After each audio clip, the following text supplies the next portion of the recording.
Je t'invite à élever ta voix en ce matin. Alléluia. Seigneur Jésus, merci encore. Parce que jusqu'ici, tu as été avec nous. Jusqu'ici, tu es présent avec nous. Jusqu'ici, tu nous as permis d'avoir le souffle de vie. C'est avec des cœurs reconnaissants que nous venons devant toi. Merci Seigneur Jésus pour ta présence au milieu de nous. Nous sommes dans la joie.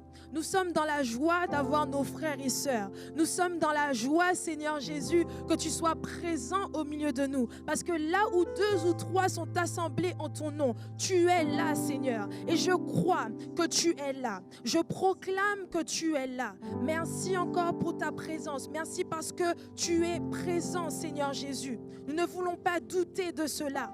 Gloire à ton nom en ce matin. Louange à toi en ce matin. Nous ne voulons pas rester la bouche fermée devant toi, mais nous voulons t'élever, t'adorer pour tout ce que tu es. Malgré ce qui se passe, Seigneur Jésus, autour de nous, malgré que le monde est ébranlé, nous voulons rester calmes, Seigneur Jésus, et te louer et t'adorer. Garder les yeux fixés vers toi. Élève ta voix en ce matin. Élève ta voix en ce matin. Ne reste pas la bouche fermée. Ne reste pas la bouche fermée. Alléluia à toi, Jésus. Alléluia à toi, Seigneur Jésus. Toi, l'alpha et l'oméga de ce moment. Sois glorifié, Seigneur. Tu établis ton règne. Tu établis ton règne dans ce moment. Dans le nom de Jésus-Christ. Tu es au contrôle, Papa. Sois glorifié. Est-ce que tu es dans la joie en ce matin? Est-ce que tu es dans la joie en ce matin? De là où tu es, que tu puisses pousser des cris de joie, que tu puisses acclamer ton Dieu, que tu puisses acclamer ton Dieu. Alléluia, alléluia. Gloire à toi, Jésus. Et en ce matin, nous voulons dire, je veux chanter et louer. Le Seigneur est présent dans nos louanges. Il se plaît aux louanges. Alors sois glorifié, Seigneur. Alléluia.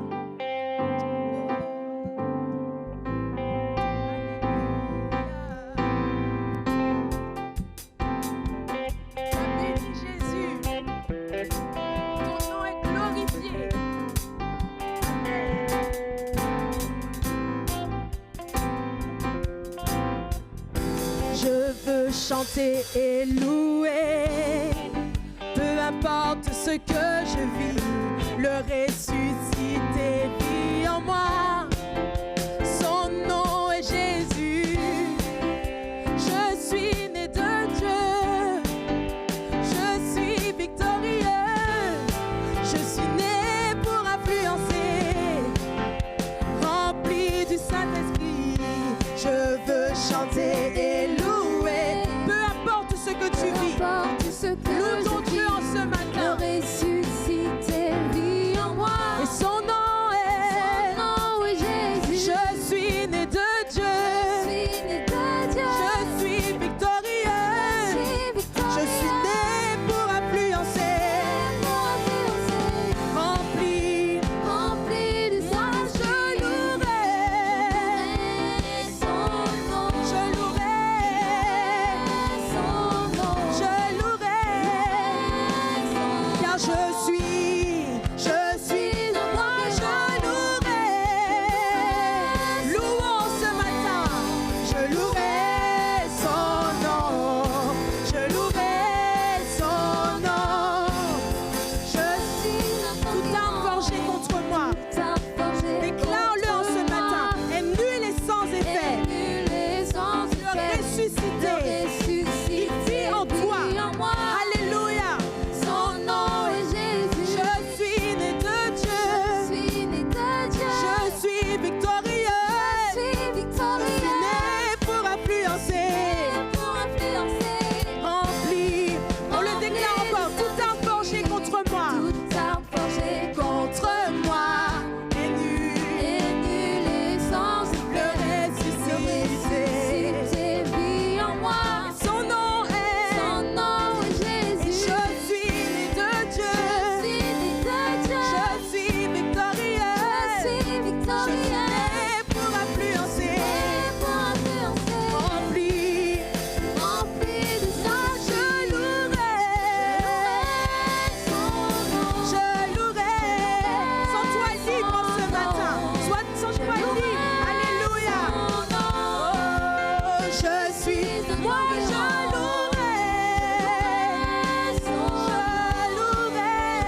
suis un conquérant. Je suis un conquérant. Je suis un conquérant. Je suis un conquérant. Je suis un conquérant. Je suis un conquérant. Et je marche de gloire en gloire. Marche de gloire en Oui, gloire. je marche de gloire en gloire. Marche de gloire Oh en oui, gloire. je marche de gloire en gloire.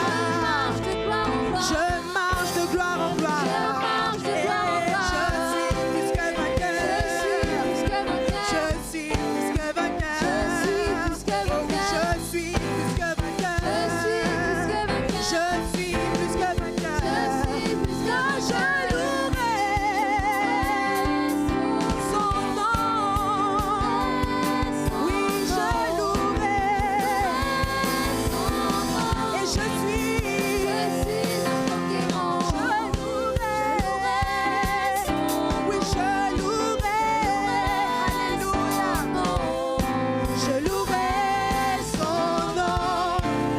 Je suis un conquérant. Je suis un conquérant. Je suis un conquérant. Je suis un conquérant. Je suis un conquérant. Je suis un conquérant. Je suis un conquérant. Je suis un conquérant. Je suis un Oui, conquérant. je suis victorieuse. Victorieux. Je suis victorieuse. Je suis victorieux. Je suis victorieuse. Je suis victorieux. Je suis victorieuse.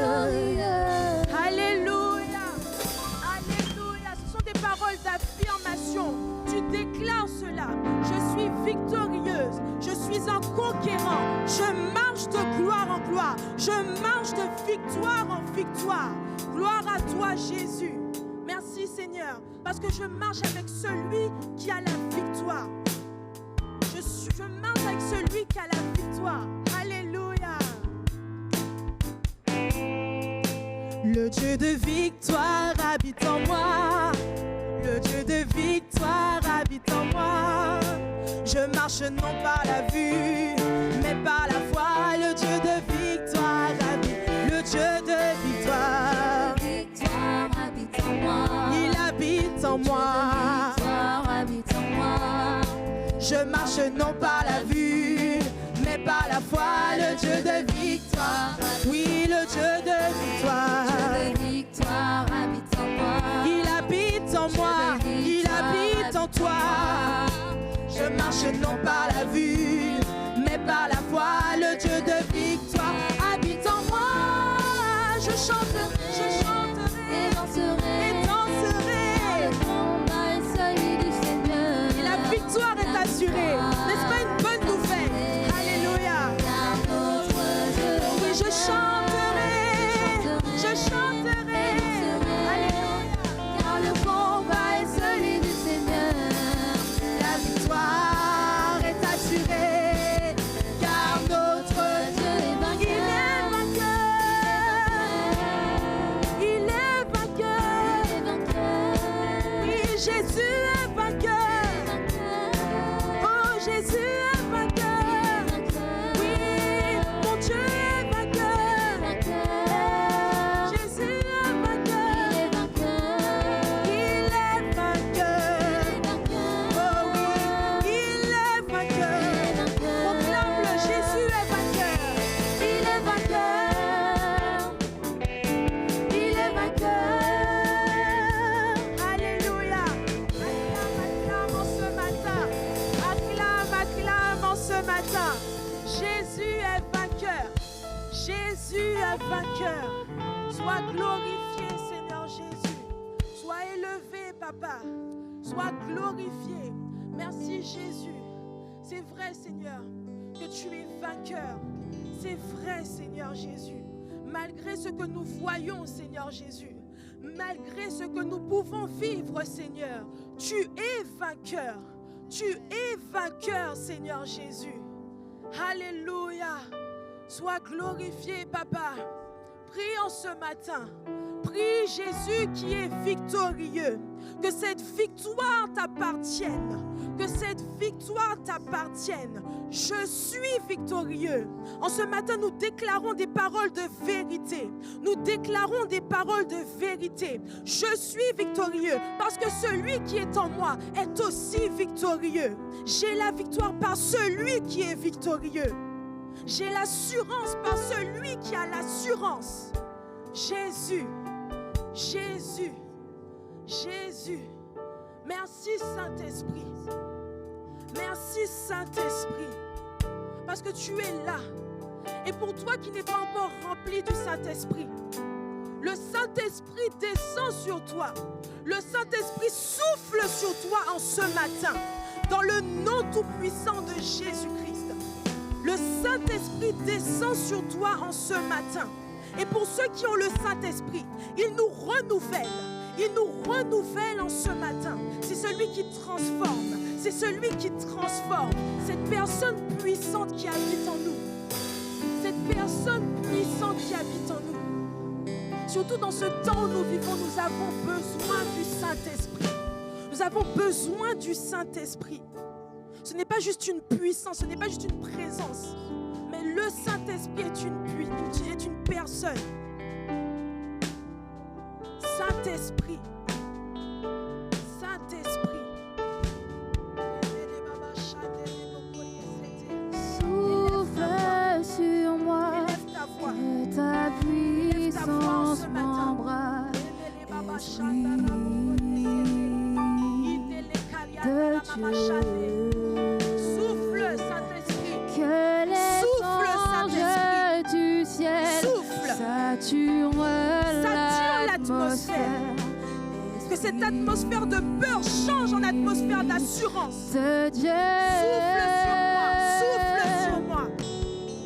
Souffle sur moi. Que ta puissance m'embrasse. Saint-Esprit.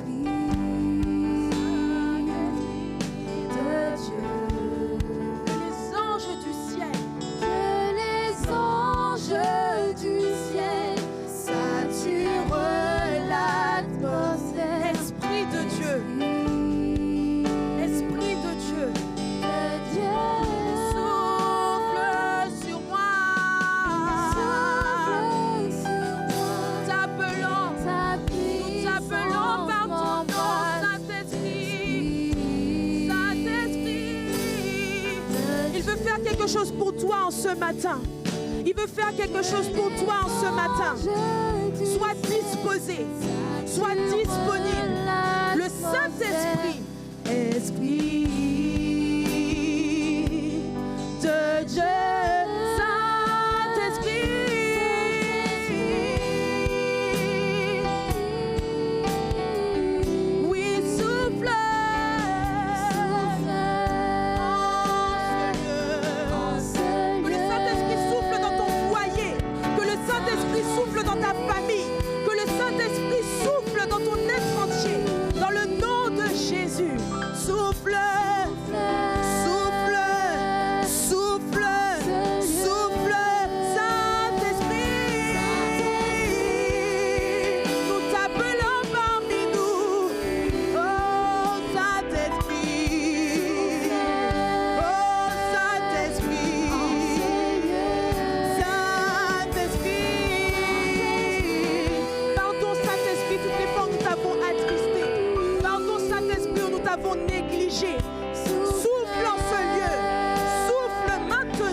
ce lieu.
Élève ta voix. Si tu peux prier en esprit, prie en esprit.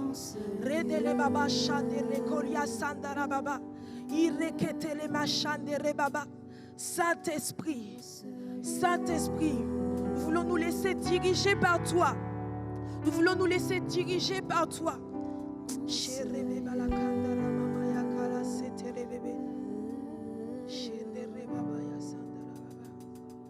En ce lieu, Seigneur Jésus, Seigneur Jésus, n'aie pas peur de prier, n'aie pas peur de prier.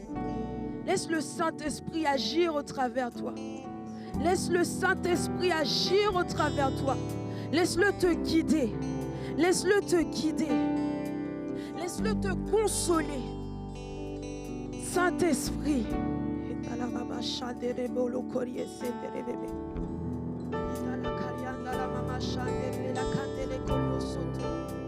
Saint-Esprit. Saint-Esprit. Même si je ne te vois pas, tu agis. Même si je ne te sens pas, tu agis. Tu es fidèle. Tu es fidèle.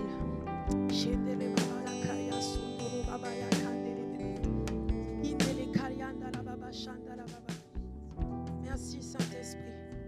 Alléluia. Alléluia. Alléluia. Le Seigneur dit dans sa parole que celui qui demeure sous l'abri du Très-Haut repose à l'ombre du Tout-Puissant. Et le chant qui va suivre là, c'est vraiment pour t'encourager, afin que tu puisses savoir que tu n'es pas seul, afin que tu puisses savoir que malgré ce temps, malgré cette tempête que nous vivons, Jésus est avec toi. Jésus est avec toi dans la barque. Il y a quelqu'un qui a besoin d'être rassuré en ce matin. Il y a quelqu'un qui a besoin de cette assurance. Une chose est sûre, abrite-toi sous l'ombre du Tout-Puissant. Et il agit. Et il va agir. Il est le même. Celui qui est, qui était et qui sera. Les situations qui se passent maintenant n'ébranlent pas Dieu. Alors si tu te sens ébranlé, abrite-toi sous les ailes. Alléluia.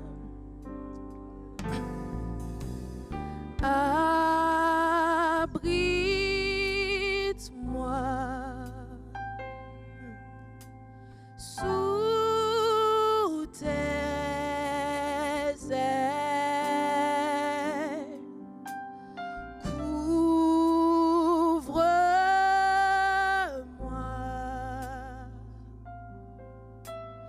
par ta main puissante. J'entends tous ensemble, abrite-moi. Abrite-moi sous tes ailes. Sous tes ailes. Ouvre-moi. Ouvre-moi Par ta main puissante. par ta main puissante.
que tu es là, je suis tranquille.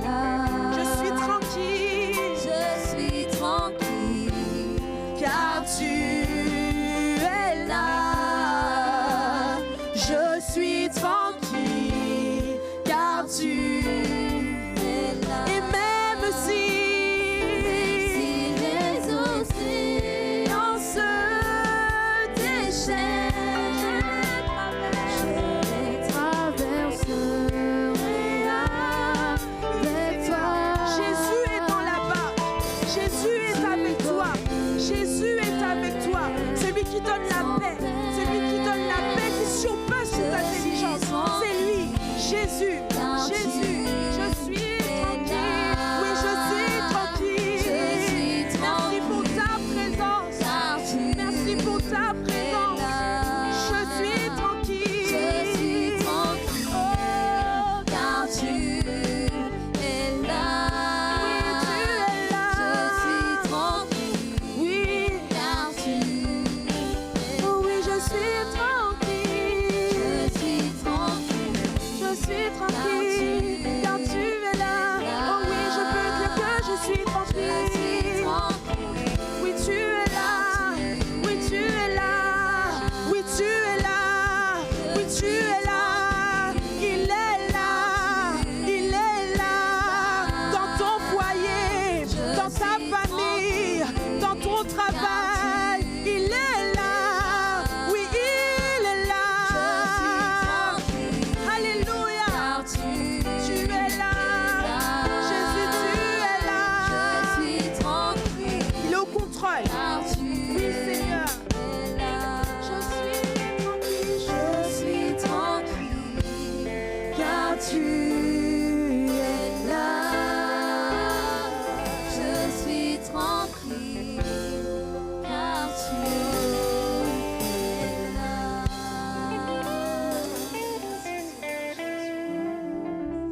Je veux chanter un chant d'amour pour mon Sauveur, pour toi Jésus.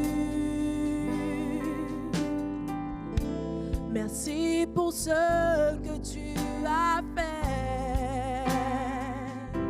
Tu es si précieux, Jésus mon Sauveur. Tous ensemble, je veux chanter. Je veux chanter un chant d'amour Sauveur. pour mon Sauveur. Toi, Jésus. Pour toi, Jésus. Yeah.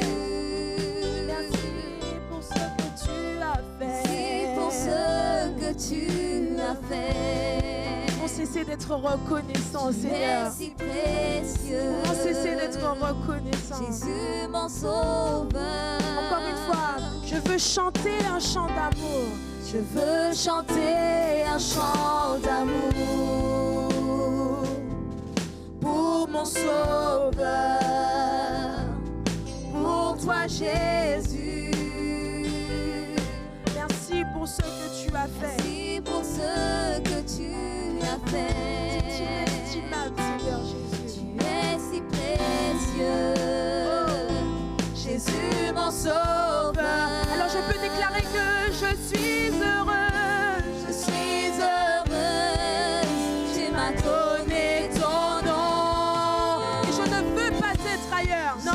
ne veux pas être ailleurs. Oh oui, je suis heureuse. Je suis heureuse. Car tu m'as donné ton nom. donné Oh,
être, Seigneur, dans tes bras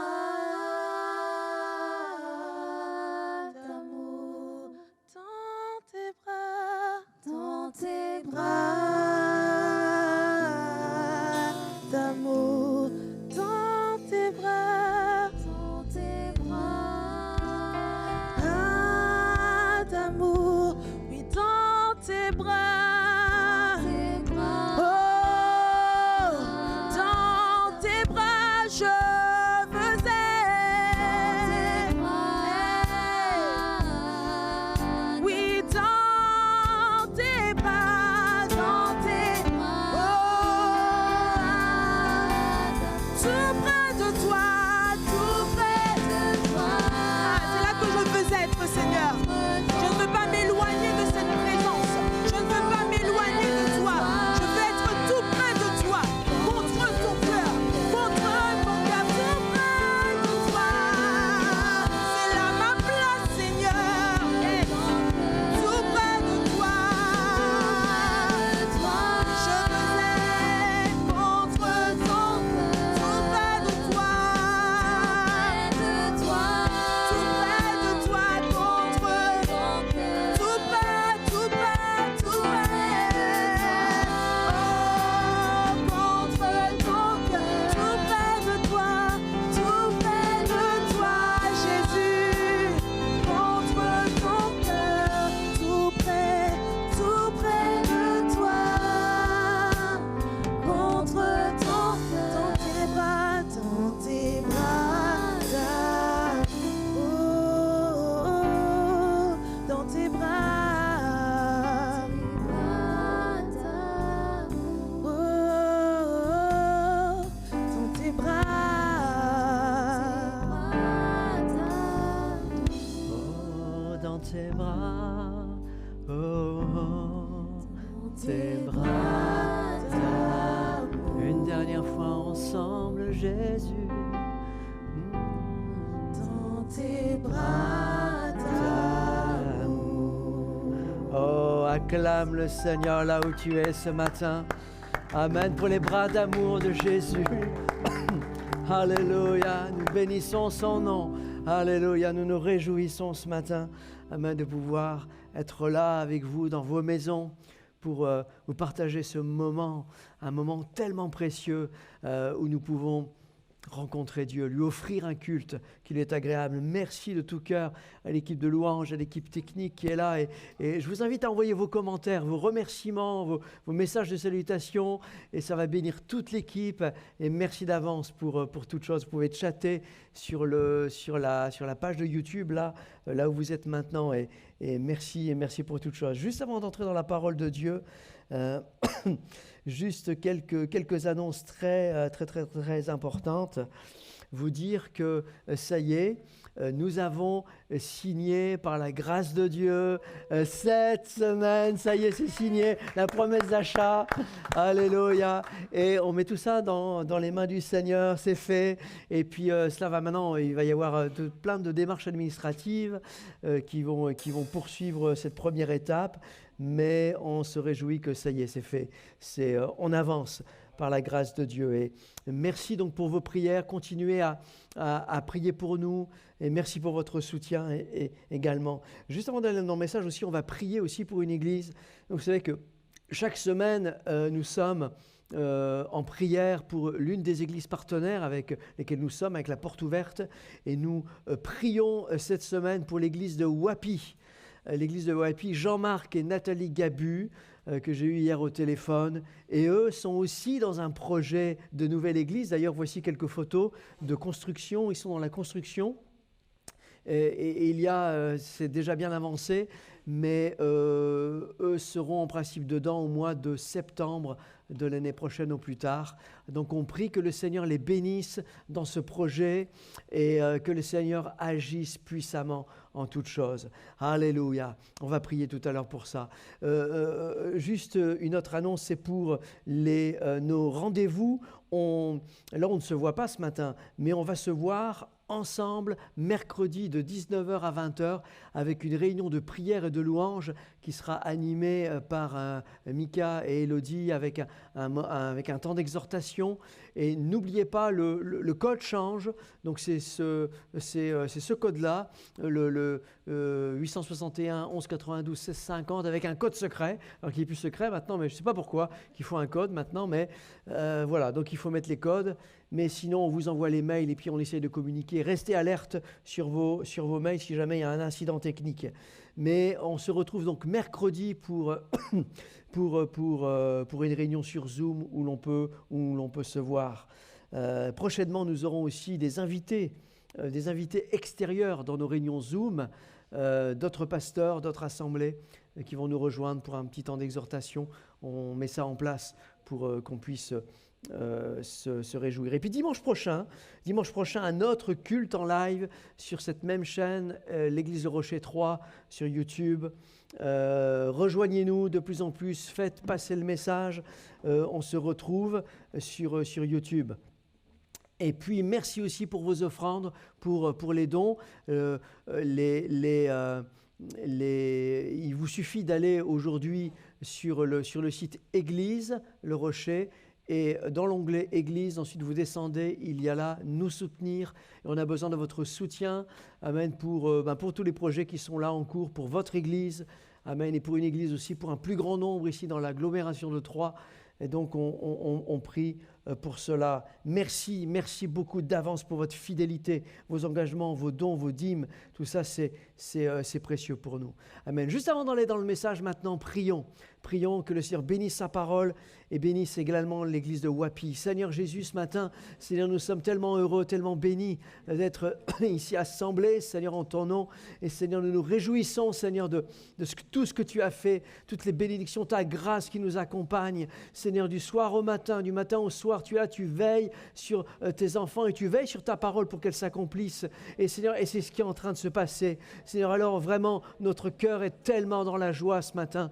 Merci pour l'Église, merci pour tous les soutiens, merci pour tout ce qui accompagne, Seigneur, les projets que tu as mis sur nous, Seigneur Jésus, parce qu'ils sont dans ta volonté.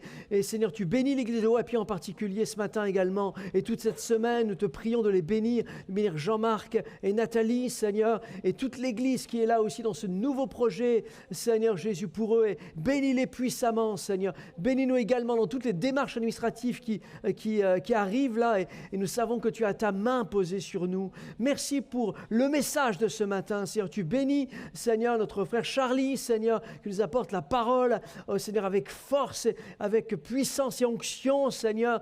Tu le bénis et nous te remercions pour tout cela dans le nom de Jésus. Amen, amen, amen. Sois le bienvenu, mon frère. Amen. Tu as toute la place. Alléluia. Toute la place. Alléluia. Amen. Gloire au Seigneur. Merci au chant pour les bons moments qu'on a passés. C'est important de se retrouver comme ça et de célébrer Dieu, de le louer. Peu importe ce que le monde vit, c'est important de le célébrer et l'adorer. Amen. Et ce matin, j'aimerais vous apporter un message d'encouragement, un message qui va nous parler au sujet de ce que l'on vit aujourd'hui.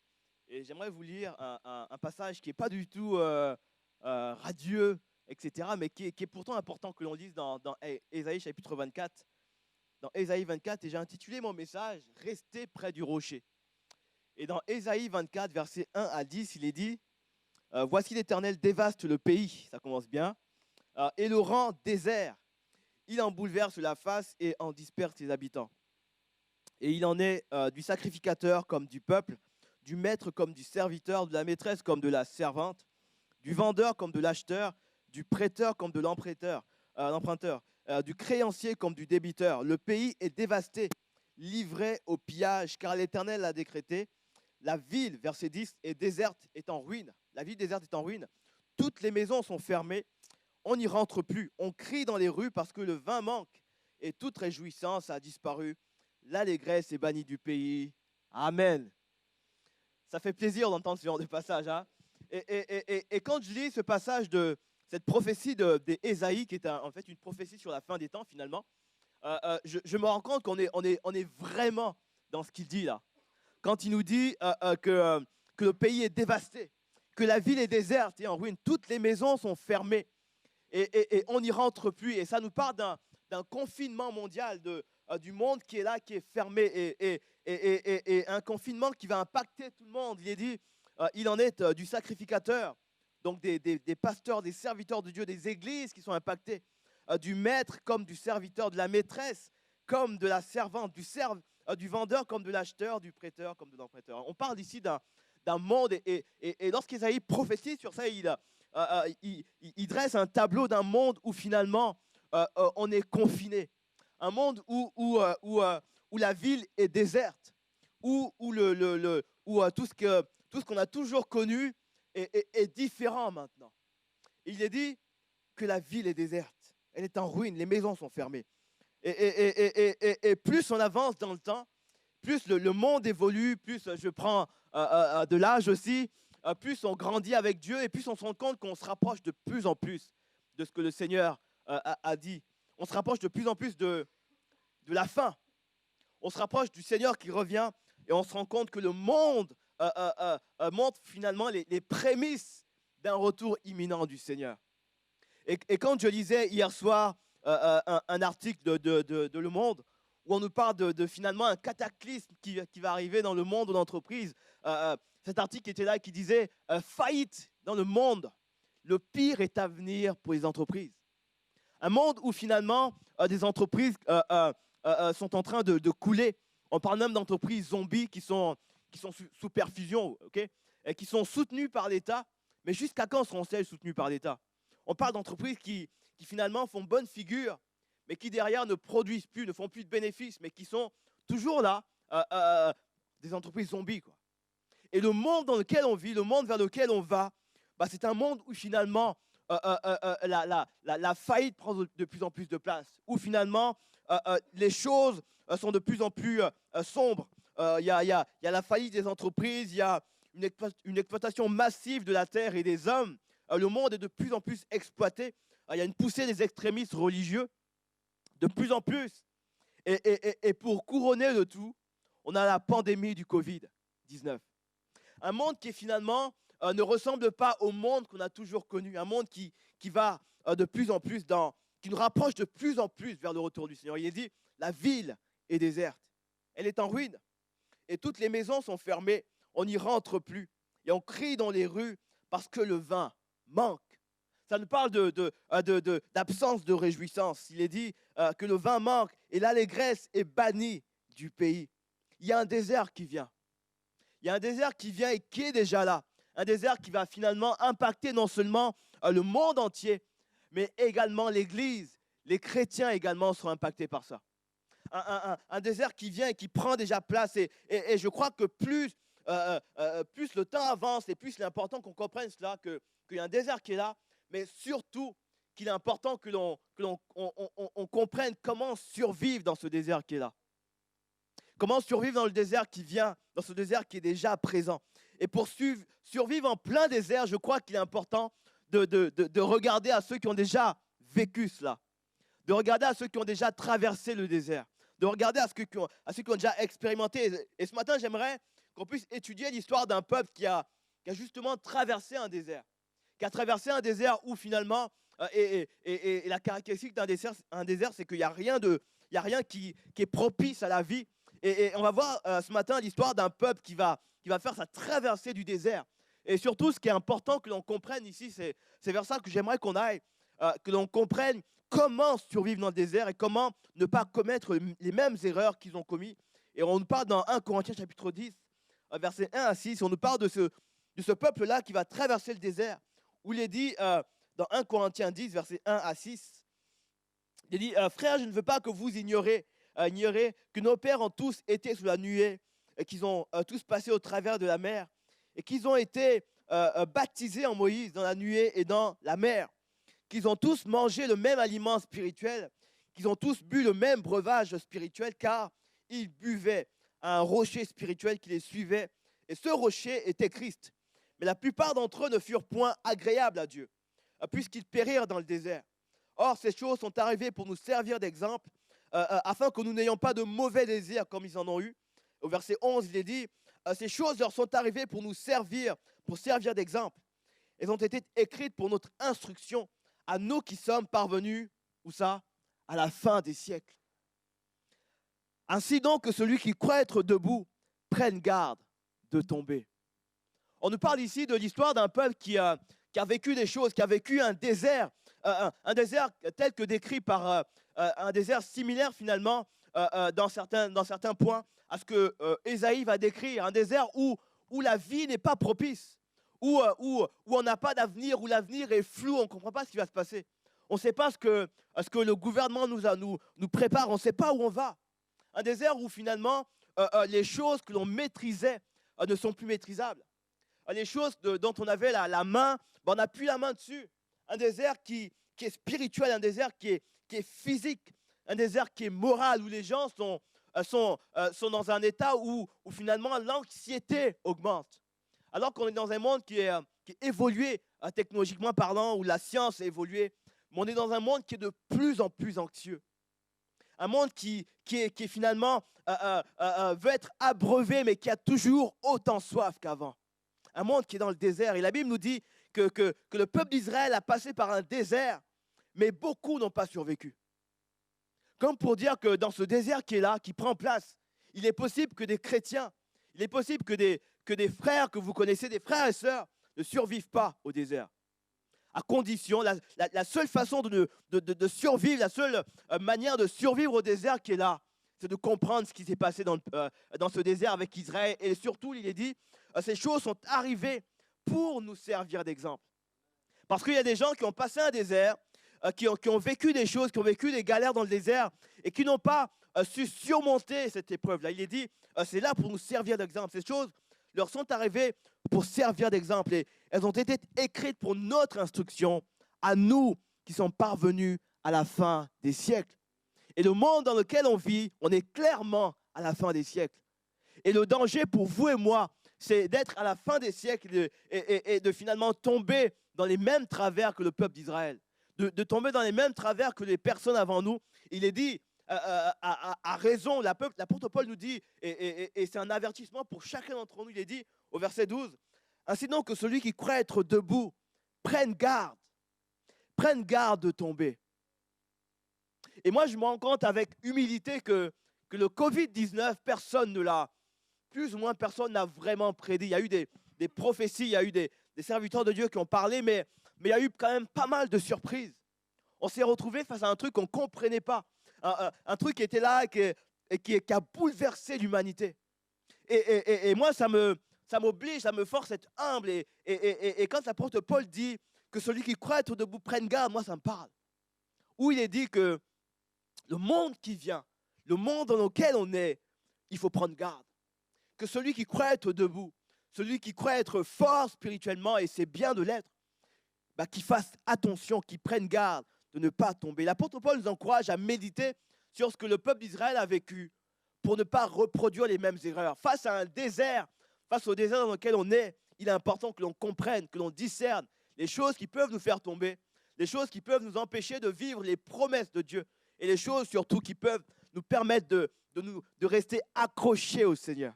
Alléluia. Parce qu'il y a un désert qui est là. Et l'Ancien Testament, j'aime beaucoup cette partie de la Bible parce que ça m'enseigne comment vivre aujourd'hui. On s'inspire de l'histoire de d'autres personnes qui ont eu des hauts et des bas et on s'inspire de ça et on se dit, ok, s'ils ont fait ça, moi je vais faire différemment. Et l'Ancien Testament est là pour nous apprendre à vivre autrement aujourd'hui. Et la marche dans le désert est un exemple pour vous et moi aujourd'hui. C'est un exemple et j'ai été regarder un petit peu sur Internet, un petit peu quelles sont les caractéristiques d'un désert. C'est qu'est-ce qu'il y a dans un désert, qu'est-ce qu'on peut retrouver, ne pas retrouver. Et j'ai noté 3 choses importantes, 3 principaux problèmes que l'on rencontre dans un désert. Le premier problème que j'ai rencontré, que j'ai vu, c'est le manque de ressources alimentaires. On manque d'aliments, on manque de nourriture. Et deuxièmement, on manque d'eau. On manque cruellement d'eau. Et troisièmement, il fait tellement chaud. Les températures sont extrêmes. On peut avoir des 50 degrés en été et quasiment l'inverse pendant la nuit. On nous parle ici de température extrême. On parle ici d'un lieu où finalement la vie n'est pas propice. Où on manque de tout, on manque de ressources alimentaires, on manque d'eau et la chaleur est oppressante. On parle d'un monde, d'une situation où finalement la vie n'est pas aussi agréable qu'avant. Et quand on comprend toutes ces caractéristiques du désert, on comprend mieux ce qui s'est passé dans la tête du peuple d'Israël.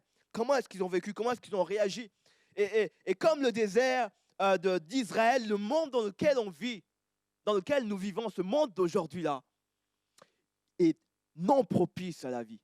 De plus en plus, je me rends compte que le monde, avec ses ambitions, avec ses projets, avec ses idéologies, est de plus en plus va à l'encontre de ce qui fait la vie chrétienne. Un vrai désert. Un désert où on ne se retrouve plus finalement. Où finalement, les gens recherchent des solutions à leur vie. Les gens ont soif de quelque chose, mais ne trouvent pas de quoi boire. Les gens ont faim de quelque chose et se rendent compte d'un vide à l'intérieur, mais ne savent pas où trouver à manger. Où des gens, finalement, sont là et veulent avancer, mais sont empêchés d'avancer avec la chaleur de ce monde. On nous parle d'un désert. Et dans ce désert qui est là, dans ce désert qui va impacter également l'Église, qui impacte également les chrétiens, pas que le monde, qui impacte l'ensemble de l'humanité, eh bien notre seule ressource, mes amis, notre seule ressource, notre seul réconfort se trouve dans le Seigneur Jésus-Christ. Notre seul réconfort se trouve dans le Seigneur Jésus-Christ, mes frères et sœurs. Et alors que le monde a soif, a faim de plus de justice, a faim et soif de plus d'amour, a faim et soif de plus de paix dans leur cœur, la Bible nous rappelle qu'il y a quelqu'un qui est le prince de paix.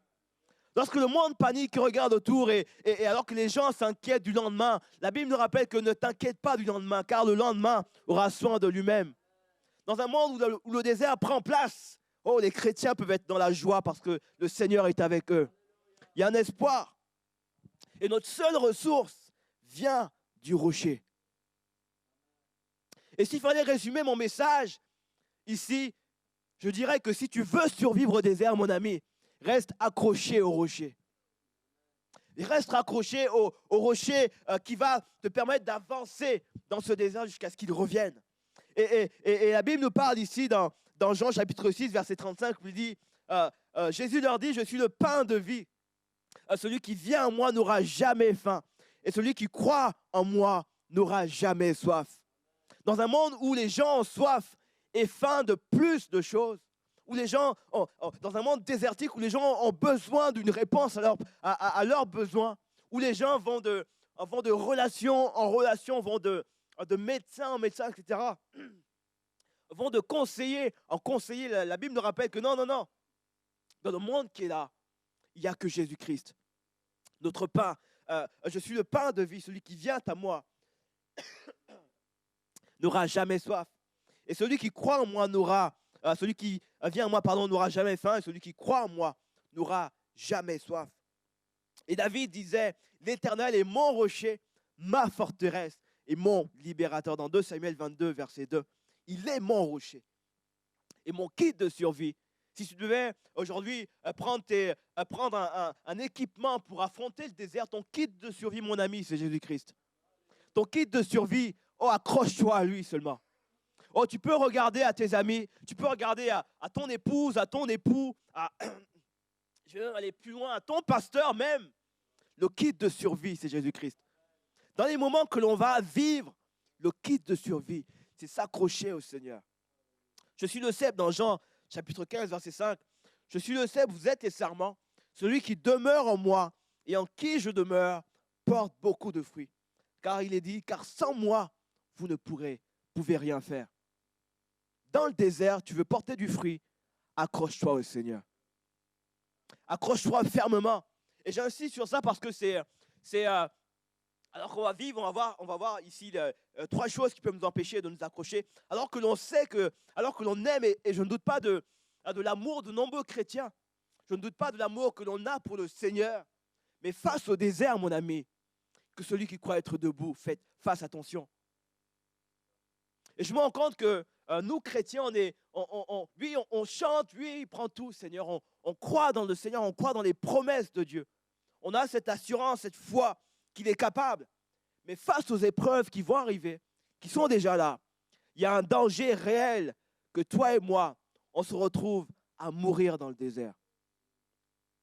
Et j'aimerais voir avec vous 3 choses qui peuvent nous empêcher d'aller de l'avant, qui peuvent finalement, 3 choses sur quoi on doit veiller dans le désert dans lequel on est. Et la première chose que j'aimerais, sur quoi on doit veiller, c'est les épreuves de la vie.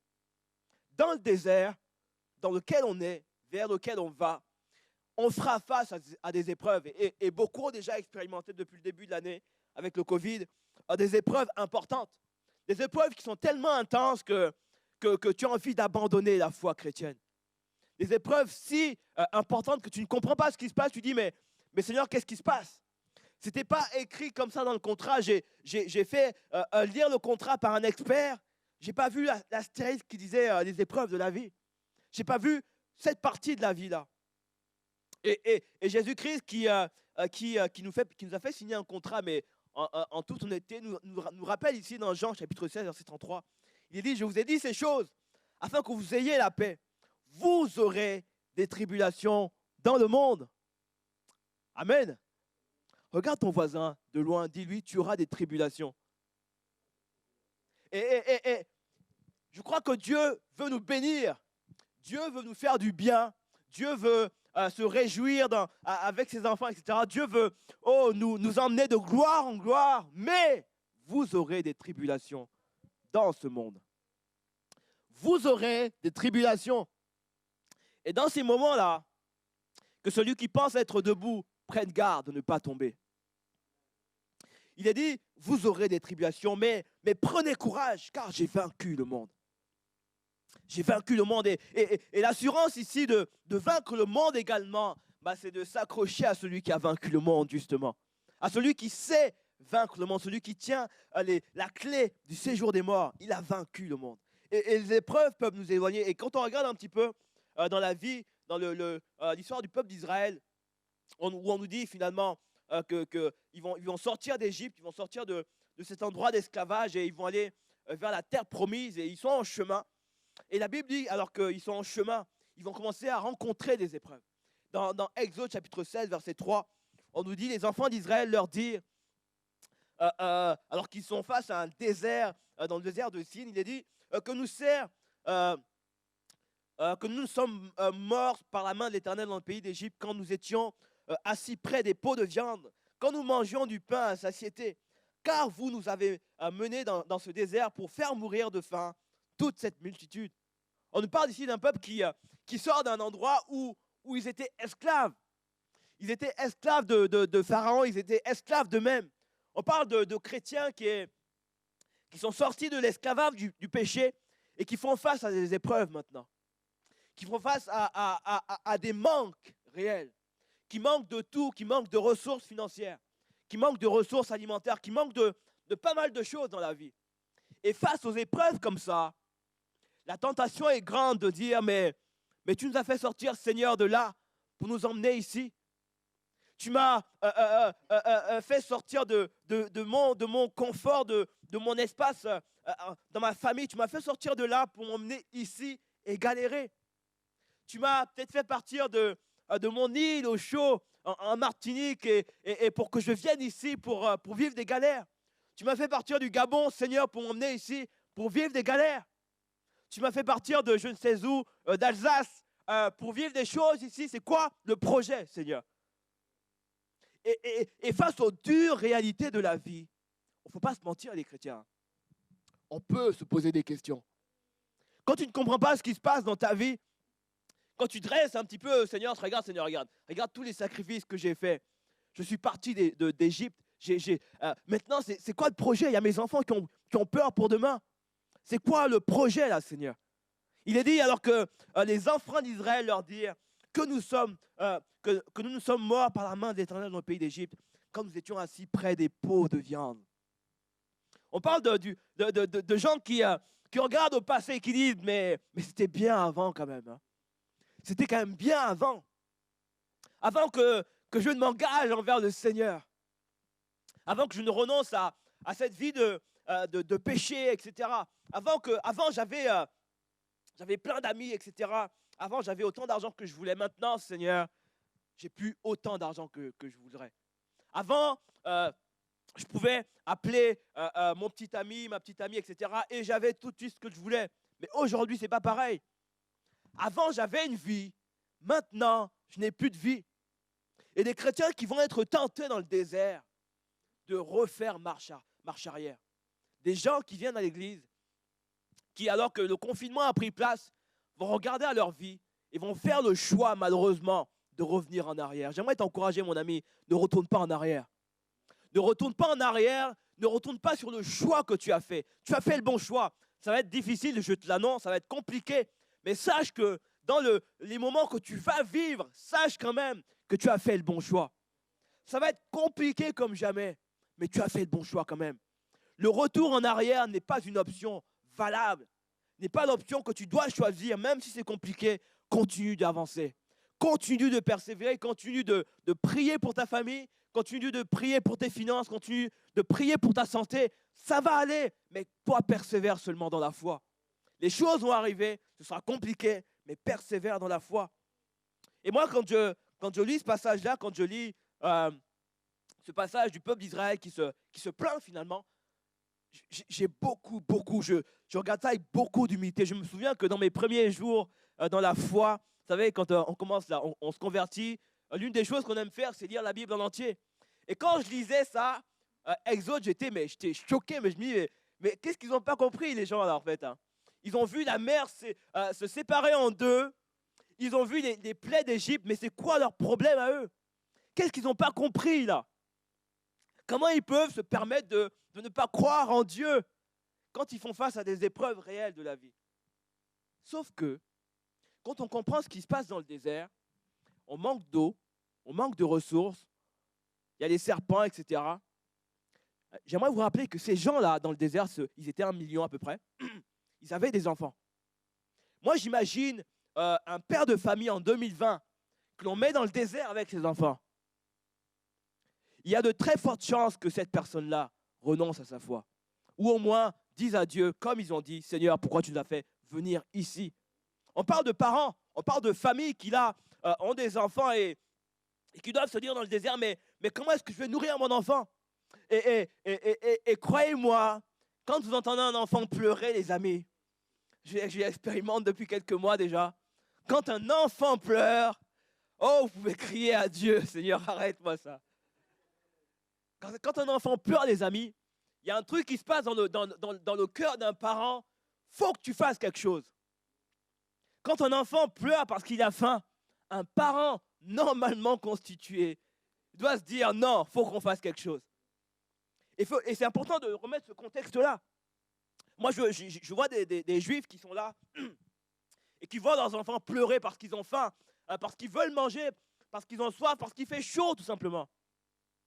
Et dans ces moments-là, on peut dire mais non, ils abusent un petit peu. Non, je pense qu'ils auraient dû avoir la foi comme nous, faut que nous on ait aussi ici. Mais en même temps, je les comprends et je me dis, si j'avais Noah, mon petit garçon, qui était là dans le désert avec moi, Seigneur, je me serais mis à genoux et j'aurais dit, Seigneur, aide-moi, parce que là, ça devient compliqué. Bah, tu regardes à ton petit, à ton enfant, et tu te dis à ce moment-là, en tant que parent, je dois m'assurer qu'il ait tout ce qu'il faut. Je dois m'assurer à ce qu'il aille bien dans sa vie. Et parfois, nous, chrétiens, et ça va arriver, on fera face à des moments comme ça, à des questionnements, à de vrais questionnements. On fera face à des vraies épreuves, à des trucs concrets du style, on est le 5 du mois, on est le 15 du mois non, mieux, on est le 2 du mois et le compte en banque est à 0. On est le 3 du mois et le compte en banque est à moins 200. Ça, c'est des vraies choses. Dans un désert où finalement des personnes perdent leurs emplois, un parent va devoir se demander, Seigneur, qu'est-ce que je fais là? Une mère va devoir se demander, qu'est-ce que je fais, Seigneur? Tu m'as dit que tu pourvoirais à mes besoins. Ta parole dit que je n'ai pas à m'inquiéter, etc. Mais là, Seigneur, regarde mon enfant qui pleure. Mon enfant qui s'inquiète pour demain, pour l'avenir. Qu'est-ce que je dois faire maintenant? Et là, je parle à des chrétiens qui vivent ce genre de galère, Qu'est-ce que je dois faire, Seigneur? Qu'est-ce que je mets dans l'assiette demain matin? Qu'est-ce que je donne à mes enfants à manger le matin? Qu'est-ce que je donne comme vêtements pour l'hiver? C'est quoi le projet pour demain, Seigneur? Et il y a de vraies questions qui vont venir comme ça.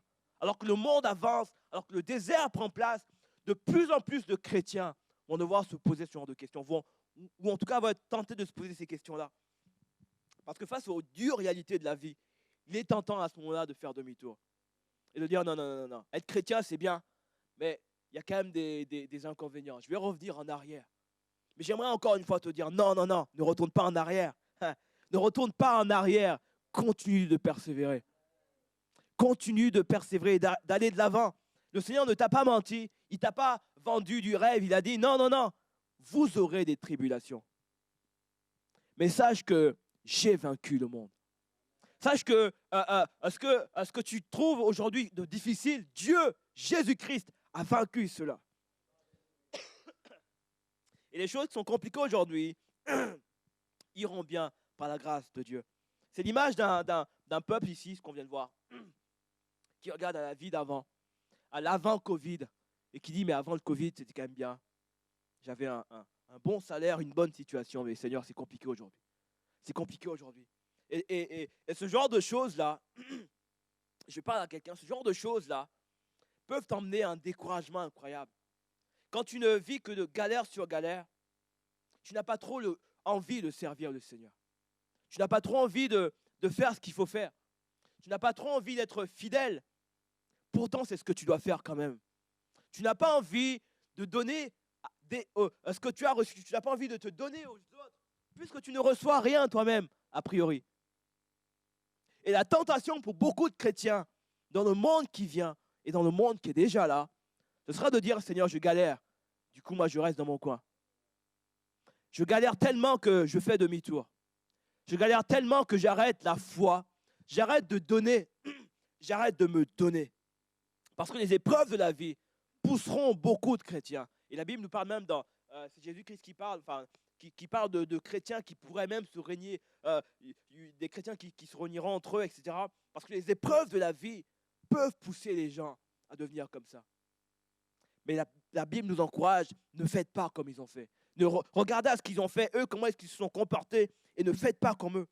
Où il est dit dans Exode 17, il est dit, toute l'assemblée des enfants d'Israël partit du désert de Sin selon les marches que l'Éternel leur avait ordonnées dans Exode 17, verset 1. Et ils campèrent à Réphidim où le peuple ne trouva point d'eau à boire. Alors le peuple chercha querelle à Moïse et dit, donnez-nous de l'eau à boire. Et Moïse répondit, pourquoi me cherchez-vous querelle? Pourquoi tentez-vous l'Éternel? Et le peuple était là, pressé par la soif, et murmurait contre Moïse. Il disait, pourquoi nous as-tu fait monter hors d'Égypte pour me faire mourir, et c'est important, de soif, avec mes enfants et mes troupeaux. Avec mes enfants et mes troupeaux. Et lorsque je préparais, et lorsque je vous l'apporte également là, j'ai vraiment cette pensée qui me dit ici que je crois beaucoup ces derniers temps, et je pense à ça, qu'il est important que nos familles soient fortes en Jésus-Christ. Que je crois que les pères, les mères, les enfants doivent être plus que jamais unis avec le Seigneur. Parce que des galères tellement importantes vont arriver que si le père et la mère commencent à se disputer, ça ira mal. Il est important que des chrétiens, que des familles soient fortes dans le Seigneur Jésus-Christ. Parce que les épreuves qui viennent vont nous impacter, nous, vont impacter nos enfants et vont impacter l'Église. Il n'y aura pas que nous. Et quand c'est nous, et beaucoup d'entre nous, on a cette capacité de résilience, etc., de dire, ok, si je suis malade, si j'ai quelque chose, ça va, je peux gérer. Mais quand tu auras la même chose qui va arriver à ton enfant, à ton épouse, à ta famille, sache, mon frère, ma soeur, quel choix tu dois faire à ce moment-là. Il est important que tu réfléchisses bien à ça. Qu'est-ce que je fais maintenant? Qu'est-ce que je vais faire? Et la Bible nous dit que le peuple est là, ils ont soif et ils oppressent un petit peu Moïse. Il dit, pourquoi nous as-tu fait monter hors d'Égypte? Pour nous faire mourir de soif avec mes enfants et mes troupeaux. On parle de quelqu'un qui veut retourner en arrière, qui veut revenir à son ancienne vie. Et la Bible nous parle, Et moi, ça me parle ici. Cette histoire-là, ça me parle. Et la Bible nous rappelle dans 1 Corinthiens 10, verset 12 qu'on a lu. Ainsi donc que celui qui croit être debout prenne garde de tomber. Ainsi donc que celui qui croit que tout ira bien, et c'est important de croire, de persévérer, d'avoir cette assurance, d'être résilient. Mais celui qui croit être debout prenne garde quand même. Parce que si toi tu es fort, qu'est-ce qui va se passer quand c'est ton enfant qui va être touché par ça? Qu'est-ce qui va se passer quand c'est ton foyer qui sera impacté directement? Ton entreprise, tes projets, tes aspirations. Qu'est-ce qui se passe quand tout va s'effondrer devant toi? Comment tu vas réagir à ça? Il est dit que celui qui croit être debout prenne garde. Alors les épreuves de la vie, premièrement, peuvent nous éloigner de la promesse, peuvent nous faire mourir dans le désert. Donc premièrement, il y a les épreuves. Et deuxièmement, il y a ce que j'ai appelé la désobéissance finalement. Donc premièrement, les épreuves, deuxièmement, la désobéissance peuvent nous faire tomber dans le désert. La Bible nous dit que le peuple d'Israël, alors qu'ils poursuivent leur marche, ils font face à la chaleur, à la faim, comme on l'a vu. Ils ont faim, ils ont soif, etc. Et la Bible nous parle de Marie et Aaron qui, alors qu'ils ont faim, soif, alors qu'ils vivent des galères, vont tomber dans la critique, dans la désobéissance. Il est dit dans Nombres chapitre 12, versets 1 à 3, alors qu'ils ont faim, soif, etc. Il est dit Marie et Aaron parlèrent contre Moïse au sujet de la femme éthiopienne qu'il avait prise, car il avait pris une femme éthiopienne. Ils dirent, est-ce seulement par Moïse que l'Éternel parle? N'est-ce pas aussi par nous qu'il parle? Et l'Éternel entendit. Or, Moïse était un homme fort patient, plus qu'aucun homme sur la face de la terre. On nous parle ici de Marie. Vous vous rappelez, enfin, l'histoire de Marie, c'est lorsque le peuple d'Israël sort traverse le désert, Marie vient et entonne un chant de louange. On parle également de Aaron, qui est proche, qui est de la famille de Moïse, et quelqu'un sur qui on peut compter, quelqu'un de fiable finalement. Mais face au désert, même les personnes fiables peuvent devenir des ennemis. Face au désert, et encore une fois, moi, ça me rend hyper humble. Parce que les épreuves de la vie, vous n'avez aucune idée de ce qu'une épreuve peut vous faire. Comment une épreuve peut transformer la vie des gens. Comment la souffrance peut changer les rapports que vous avez avec les gens. Comment le manque d'argent, de finances, d'amour, etc. peut faire basculer quelqu'un qui était du côté des personnes en qui j'ai confiance à la catégorie de personnes en qui je n'ai pas confiance.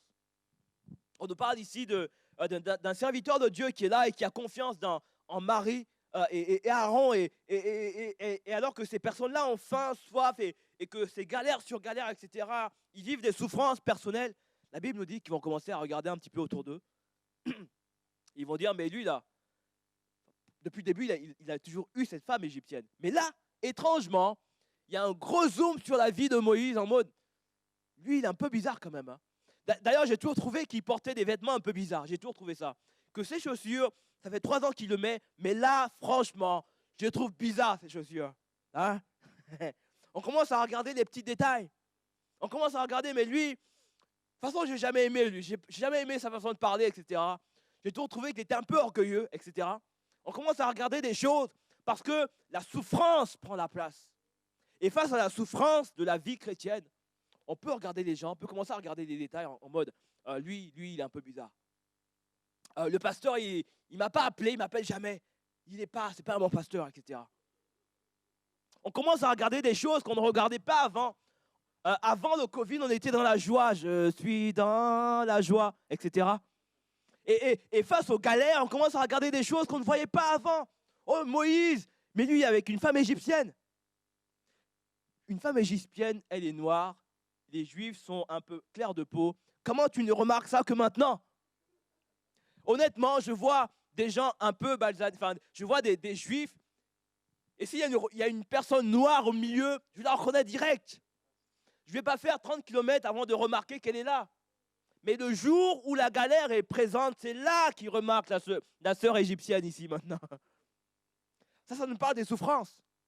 Quand la souffrance est là, les choses que tu ne voyais pas font un gros zoom comme ça. Oh, l'église, nanana, etc. L'église, tout ça. Ça, c'est la souffrance. Et Dieu nous avertit en disant, oh, oh, attention, la souffrance va t'emmener à voir les choses différemment. La souffrance va te faire voir les choses qui n'existent pas, comme si elles existaient. Tu vas t'imaginer des choses bizarres sur les serviteurs de Dieu, sur les sœurs, les frères, etc., qui ne sont pas vraies. Et la souffrance est capable de transformer ton image finalement des personnes que tu connais, que tu côtoies. Et dans le désert, l'une des choses dont on fait face également, c'est cette illusion d'optique où tu avances dans le désert, il fait chaud, et tu crois voir des choses, mais ce n'est pas vrai. Ce n'est pas la réalité. Et beaucoup de chrétiens, malheureusement, face aux difficultés de la vie, vont commencer à voir des choses par-ci, par-là, qu'ils ne voyaient pas avant, mais parce que la souffrance les a prédisposés à faire ça. Et la Bible nous dit, prends garde à toi, que celui qui croit être debout, celui qui pense que face à la souffrance, il aura le même regard qu'il avait envers le pasteur, envers les serviteurs, envers les frères, etc., que celui-là qui pense ça, prenne garde au contraire, ne pas tomber. Parce que la souffrance peut te pousser à voir des choses que tu ne voyais pas avant, des choses bizarres qui ne sont pas vraies. Et la Bible nous encourage, prends garde à toi. Donc premièrement, il y a les épreuves de la vie. Les épreuves peuvent te pousser à faire ça, peuvent te faire mourir dans le désert, les épreuves. Deuxièmement, la désobéissance, parce que Moïse et Aaron, finalement, ils ne vont pas voir la suite, ils ne vont pas voir la terre promise. Les épreuves peuvent te faire mourir dans le désert, la désobéissance, la calomnie, etc. Et troisièmement, j'ai noté ça, l'apostasie personnelle. L'apostasie peut te faire mourir dans le désert. Et le premier confinement a été désastreux pour beaucoup de gens. Beaucoup de gens ont eu beaucoup de temps pour lire des choses qui étaient complètement bizarres. Être confiné, c'est bien, on se repose, etc. Mais c'est également un piège pour ceux qui ont déjà des prédispositions pour des choses un peu bizarres. Et le confinement peut être également l'occasion pour beaucoup, malheureusement, de tomber dans l'apostasie personnelle. La Bible nous dit, dans 1 Timothée chapitre 4, verset 1, « Mais l'Esprit dit expressement que dans les derniers temps, quelques-uns abandonneront la foi pour s'attacher à des esprits séducteurs et à des doctrines de démons. » Dieu, ici, le Seigneur, avertit les chrétiens en disant, dans le désert qui est là, attention à toi, parce que il y a un esprit séducteur qui viendra. Et c'est normal, parce que dans le désert, on l'a vu, hein, on manque de quoi? On n'a pas à boire, on n'a pas à manger, il fait chaud, etc. Et l'une des caractéristiques du désert, c'est le fait de ne pas avoir à manger. Et quand tu n'as pas à manger, tu tombes sur le premier venu. Celui qui te tend un steak frites, tu tombes dessus. Il te propose un kebab, etc. Tu prends le kebab. Et ça nous parle d'un monde où le désert est là, où on n'a pas à manger. Et si on tombe sur quelqu'un qui nous propose des choses, on va manger ça. Et ça, j'aimerais dire, au travers de cette histoire-là, à un chrétien, à quelqu'un, fais bien attention. Fais bien attention à ce que tu manges. Fais bien attention à ce que tu regardes sur Internet. Fais bien attention à ce que tu reçois dans ta vie. Les paroles que tu bois, fais bien attention à ça. Fais bien attention aux gens que tu côtoies. Parce qu'il y a des choses qui peuvent venir et qui vont finalement, sans que tu le saches, te pousser, comme la Bible nous le dit, à t'attacher à des esprits séducteurs et à des doctrines de démons. L'une des caractéristiques de la fin des temps, c'est que dans les derniers temps, quelques-uns abandonneront la foi pour s'attacher à ce genre de choses. Parce que dans le désert, on a faim, on a soif. Et quand on tombe sur un nouveau style d'évangélisme à la mode, alors on s'attache à ça. On a faim, on a soif de miracles, on a faim et soif de choses spirituelles. On a faim et soif de choses qui nous font trembler, etc. Et quand on tombe sur ça, alors on s'attache et on mange, on boit, parce qu'on a faim et soif de choses dont on n'a pas accès a priori. Et ça, j'aimerais vraiment insister sur ça. À vous, chrétiens, à moi également, dans les derniers temps. Notre soif de plus, et je crois que c'est important qu'on aspire à plus, qu'on aspire à des choses incroyables, et Dieu veut nous emmener de gloire en gloire. Mais le danger dans ça, c'est que beaucoup de gens se retrouvent à plonger dans des doctrines bizarres, des doctrines de démons et des esprits séducteurs. Et le monde dans lequel on vit est plein de ça. c'est incroyable le nombre de pasteurs youtubeurs qui montent de plus en plus, de pasteurs Facebook liveurs qui montent de plus en plus. Chaque jour, je reçois, j'ai quelques groupes que je gère, je reçois des gens qui veulent partager, des révérends, des pasteurs, machin, etc., qui veulent nous proposer des choses. Alors, je crois que l'Église également doit être ouverte à ça. Il y a de super pasteurs sur YouTube, il y a de super pasteurs sur Facebook, etc. Mais je crois également qu'il y a également énormément de personnes qui vont séduire les chrétiens et qui vont séduire les gens et les pousser à faire des choses qu'ils ne sont pas censés faire.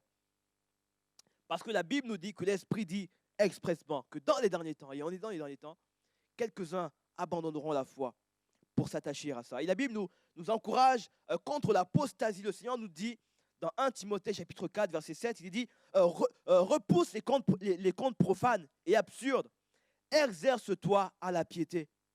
Car l'exercice corporel est utile à peu de choses, tandis que la piété est utile à tout, ayant la promesse de la vie présente et de celle qui est à venir. Il est dit, repousse les contes profanes. Repousse finalement les discussions vaines, les débats sur des idéologies qui ne t'apporteront pas grand-chose. De savoir qu'est-ce qui s'est passé entre le jour 1 de la création du monde et le jour 1,2, qu'est-ce qui s'est passé entre les deux? On ne sait pas ce qui s'est passé entre les deux. Ce n'est pas explicitement dit, on ne sait pas trop ce qui s'est passé un peu avant le Big Bang. On peut juste faire des hypothèses, etc. Et beaucoup de gens vont se retrouver à faire des hypothèses comme ça, à chercher des choses, et je crois qu'on doit aspirer aux choses les plus grandes, mais de plus en plus de gens vont chercher des contes profanes. Ils vont chercher à se raconter des histoires. Parce que dans le désert, on a du temps. On a beaucoup de temps devant nous, alors on se raconte des histoires. Et la Bible nous dit, repousse ça, des contes profanes et absurdes, et exerce-toi à la piété.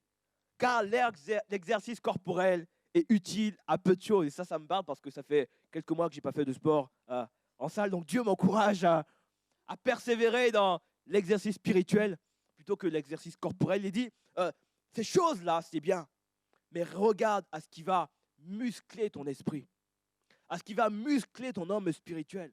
Parce que quand tu auras un homme spirituel qui sera musclé, tu pourras faire face à un maigrichon qui va t'apporter des messages bizarres. Puisque toi, tu es musclé, il ne pourra pas tenir devant toi. Et je crois que plus en plus, avec le monde dans lequel on est, les chrétiens ont besoin de se muscler spirituellement. Pour éviter qu'un beau parleur vienne et te dise des choses qui sont contraires à la parole de Dieu. Qu'un beau parleur vienne ici et vienne perturber la foi de nombreux chrétiens. Parce que dans les derniers temps, en fait, il y aura pas mal de gens comme ça. Des beaux parleurs qui viendront et qui vont t'annoncer des choses. Dans le désert, j'aimerais finir par ça. Il y a 3 choses qui peuvent te faire mourir. Il y a 3 choses qui peuvent me faire mourir. Les épreuves de la vie peuvent me faire mourir. Le fait de penser finalement que ma vie n'est qu'une succession d'échecs, etc., ça peut me faire mourir dans le désert. Premièrement, c'est ça. Et deuxièmement, on a vu que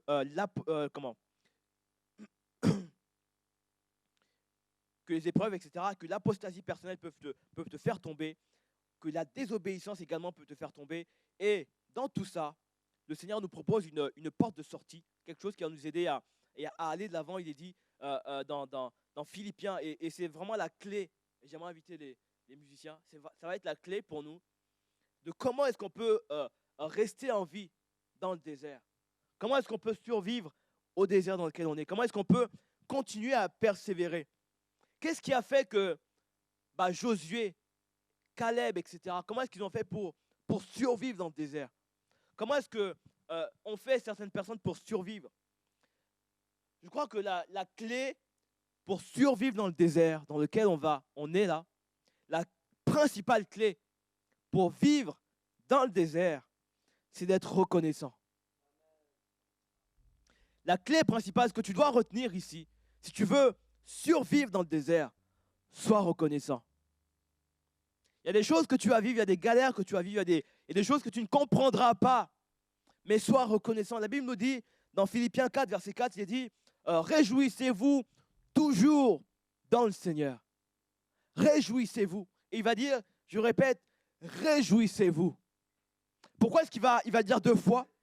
Parce que la réalité est que face aux galères, face aux épreuves, la dernière chose que tu as envie de faire, c'est de te réjouir. La dernière chose que tu as envie de faire, c'est de louer le Seigneur quand même. La dernière chose que tu as envie de faire, c'est de dire, Seigneur, merci. Tu as donné, tu as repris, que le nom de l'Éternel soit béni.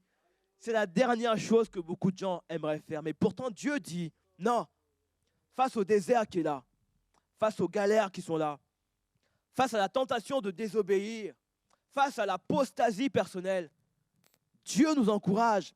Réjouissez-vous toujours dans le Seigneur. Réjouissez-vous. Que votre douceur soit connue de tous les hommes. Le Seigneur est proche. Ne vous inquiétez de rien, mais en toute chose, faites connaître vos besoins à Dieu par des prières et des supplications avec des actions de grâce. Et la paix de Dieu, qui surpasse toute intelligence, gardera vos cœurs et vos pensées en Jésus-Christ. Alléluia. Restez près du rocher. Mon frère, ma soeur, peu importe ce que tu vas vivre, et ce que tu as commencé à vivre déjà, peu importe ce qui est là et qui te fait peur aujourd'hui, j'aimerais t'encourager, reste accroché au rocher qu'est Jésus-Christ. La Bible nous dit que le peuple d'Israël était là dans le désert, ils avaient faim, ils avaient soif, etc. Ils ne savaient pas qu'il y avait un rocher qui les suivait dans le désert. Et la Bible nous révèle ici dans 1 Corinthiens que le rocher qui les suivait, c'était Jésus-Christ. Il y avait un rocher qui était là. Et pendant qu'ils disaient, oh, j'ai peur pour mon enfant, j'ai peur pour ma famille, ils auraient dû regarder au rocher qui était là, au rocher qui était près d'eux, le rocher qui les suivait tout le long. Ce rocher, c'est Jésus-Christ. Alors qu'ils avaient soif, le rocher était là pour les abreuver. Et dans le désert dans lequel tu es, dans le désert dans lequel tu te trouves, ne crois pas que Jésus-Christ ne pense pas qu'il soit loin de toi. Le rocher, il est là. Il est bien présent. Et la seule façon pour toi et moi de survivre au désert, c'est de rester près du rocher. Le rocher avance, j'avance. Le rocher reste à quelques minutes, je reste là. Le rocher va dans une direction, je vais avec le rocher. Je reste près du rocher parce que le rocher me garantit d'avoir de l'eau jusqu'à la vie éternelle. Reste près du rocher. Ne vous inquiétez de rien. Dans Matthieu chapitre 6.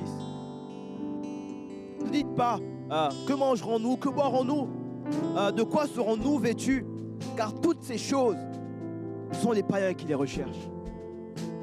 Votre Père Céleste sait de quoi vous avez besoin. Cherchez premièrement le royaume et la justice de Dieu.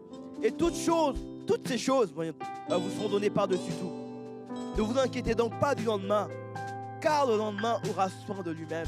À chaque jour suffit sa peine. Je ne sais pas ce qui va arriver pour ton enfant demain. Je ne sais pas si ton enfant sera scolarisé. Je ne sais pas s'il sera diplômé bientôt. Mais Dieu dit, laisse le lendemain s'occuper de lui-même. À chaque jour suffit sa peine. Aujourd'hui, j'aimerais t'encourager aujourd'hui même à regarder vers le Seigneur, à regarder vers le rocher, à regarder vers celui qui peut t'abreuver, qui peut te faire du bien dans le désert dans lequel tu te trouves, celui qui peut te donner la manne spirituelle, ce repas dont tu as tellement besoin, celui qui peut te rafraîchir, qui peut te garder. Oh mon frère, ma soeur, reste accroché au rocher. Tu vivras des galères, c'est tout. Je vivrai des galères, c'est tout. Mais tant que tu vas rester accroché au rocher qu'est Jésus-Christ, alors mon ami, ça ira. Alors demain ira bien. Alors les choses évolueront. J'aimerais finir par ça, dans Ésaïe 26, verset 4. Il est dit, confiez-vous en l'Éternel à perpétuité, car l'Éternel est le rocher des siècles. Peu importe l'époque, peu importe l'année, peu importe le gouvernement qui va passer, l'Éternel est le rocher des siècles. Il va surpasser le temps, il va surpasser les gouvernements, il va surpasser, il sera là après Macron, il sera là après Joe Biden, etc. Il va surpasser tout ça parce que l'Éternel est le rocher des siècles.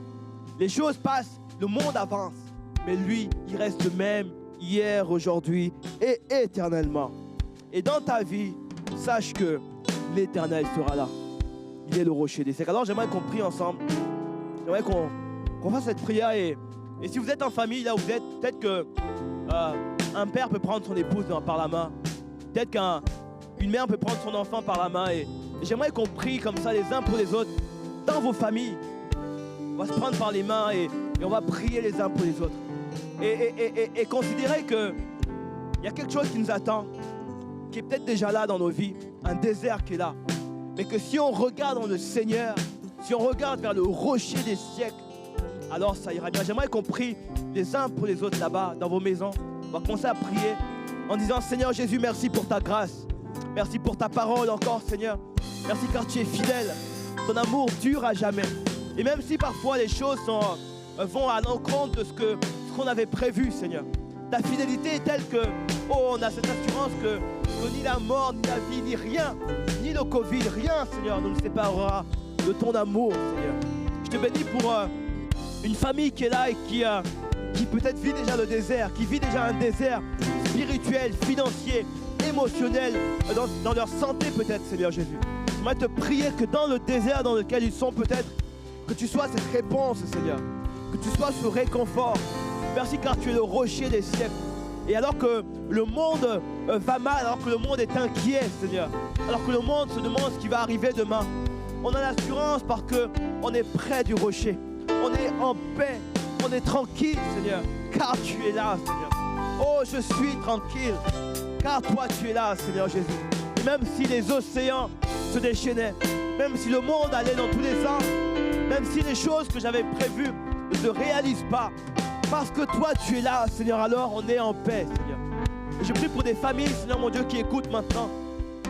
Je prie que tu mettes ta paix dans les cœurs, Seigneur. Que tu mettes ta paix dans la famille de quelqu'un aujourd'hui, Seigneur. Que tu viennes et que tu sois le prince de paix.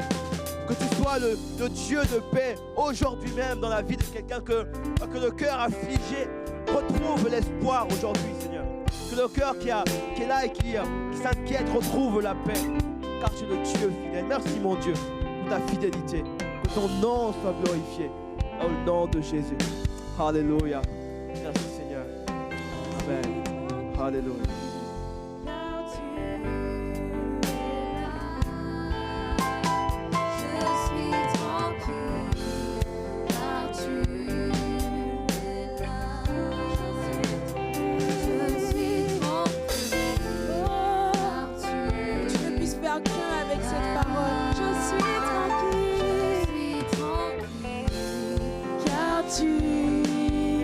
Je suis tranquille, je suis tranquille, car tu es là.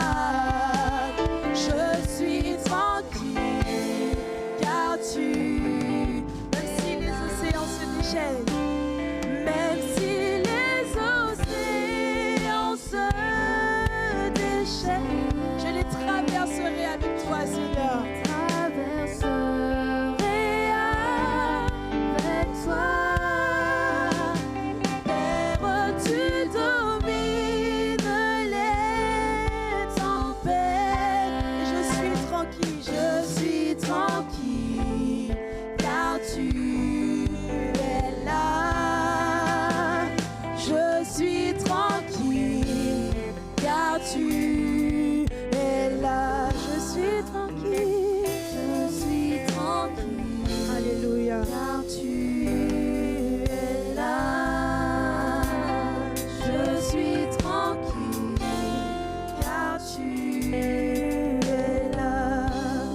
Merci Seigneur encore pour ta paix. Merci encore Seigneur pour l'assurance que tu nous donnes de traverser le désert. Quoi qu'il arrive Seigneur, nous voulons rester tranquilles car tu es là. Car nous pouvons nous appuyer sur toi. Toi le rocher des siècles comme il a été indiqué. Merci encore Seigneur. Je proclame une semaine de paix dans ta vie. Une semaine de joie dans ta vie. Et que ta volonté se soit faite encore, Seigneur. Merci encore pour ce moment que nous avons passé. Amen. Sois béni. Sois béni. Amen.